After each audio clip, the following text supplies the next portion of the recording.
Caesar করে সন্তান জন্ম দিয়ে থাকলে অবশ্যই জেনে রাখুন এই দরকারি তথ্যগুলো।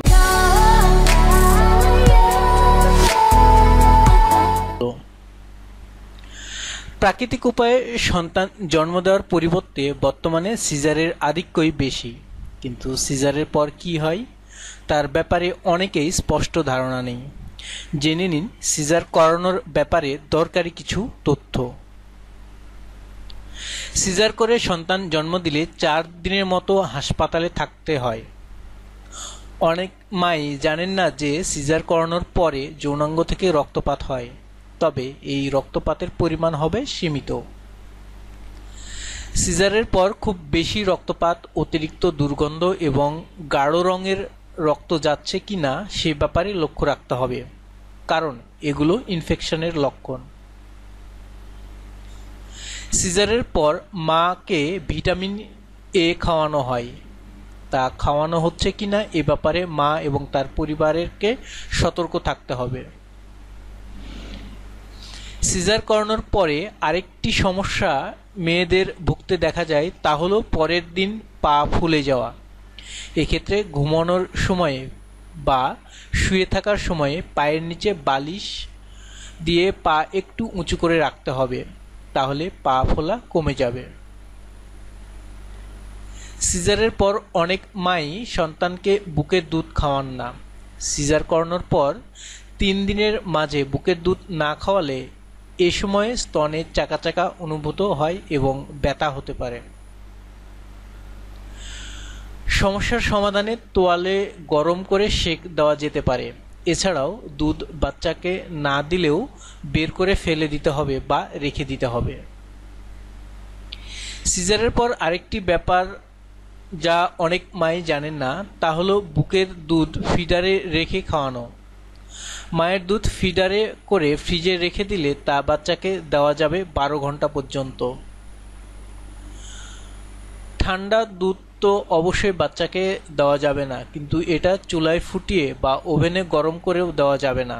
গরম পানিতে ফিডার রেখে এই দুধ গরম করে দিতে হবে।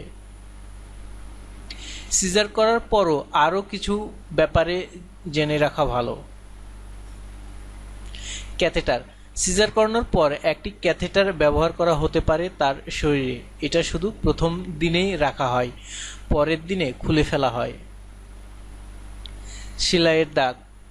সেলাইয়ের দাগটা থেকে যায় অনেক দিন, অনেক বছর পর্যন্ত, তবে অসময়ের সাথে তা হালকা হয়ে যায়, আগের মতো উঁচু হয়ে থাকে না।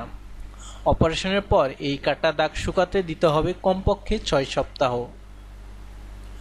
পুরো শুকিয়ে গেলে তারপর কেবল দাগ দূর করার জন্য তেল মালিশ বা দাগ দূর করার ক্রিম লাগানো যেতে পারে। অপারেশনের পর টয়লেটের কাজ সারা।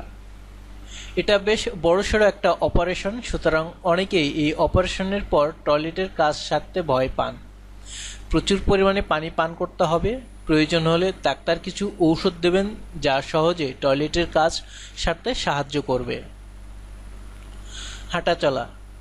সিজারের পর রক্ত জমাট বাঁধার ভয় যেন না থাকে তার জন্য পরের দিন হালকা হাঁটাচলা করাটা ভালো। শরীরে কাঁপুনি। শরীর থেকে অ্যানেস্থেসিয়ার প্রভাব কেটে যাওয়ার সময়ে অনেকের কাঁপুনি দেখা যায়। শরীরের নিম্ন অংশে বিশেষ করে পায়ের অসাড়তা অনুভব হতে পারে। কয়েক ঘন্টার মাঝে এই অনুভূতি কেটে যাবার কথা।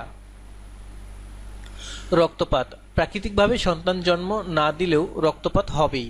একে বলা হয় পোস্টপার্টাম ব্লিডিং। এটা খুব বেশি হলে 6 সপ্তাহ স্থায়ী হতে পারে। ভারী কাজ নিষেধ। বাচ্চার চাইতে ভারী কিছু আপনি তুলতে পারবেন না প্রথম 2 থেকে 3 সপ্তাহ। 4 থেকে 6 সপ্তাহ ব্যায়াম বন্ধ আর শারীরিক সম্পর্ক বন্ধ রাখতে হবে প্রথম 6 সপ্তাহ। হাঁচি কাশিতে ব্যথা হতে পারে।